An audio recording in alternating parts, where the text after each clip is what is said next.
রাসূলুল্লাহ সাল্লাল্লাহু আলাইহি ওয়াসাল্লাম বলেছেন, বিড়াল নাপাক নয়, এটা তোমাদের আশেপাশে ঘন ঘন বিচরণকারী প্রাণী। আবু দাউদ ৭৫, তিরমিজি ৯২। আল্লাহর রাসূলের প্রিয় সাহাবী আব্দুর রহমান রাদিয়াল্লাহু তাআলা আনহু তিনি জামার ভেতরে পোষা বিড়াল নিয়ে ঘোরাফেরা করতেন। একদিন তিনি জামার আস্তিনের নিচে একটি বিড়াল ছানা নিয়ে রাসূলুল্লাহ সাল্লাল্লাহু আলাইহি ওয়াসাল্লামের দরবারে তিনি উপস্থিত হন। সেই সময় বিড়ালটি হঠাৎ করেই সবার সামনে বেরিয়ে পড়ল। এই অবস্থা দেখে রাসূলুল্লাহ সাল্লাল্লাহু আলাইহি ওয়াসাল্লাম তাকে রসিকতা করে ইয়া আবু হুরায়রা, অর্থাৎ হে বিড়ালের পিতা, এই বলে সম্বোধন করলেন।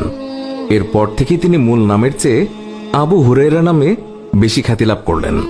আর সেই দিন থেকেই তিনি নিজেকে আবু হুরায়রা নামে পরিচয় দিতে তিনি বেশি পছন্দ করতেন।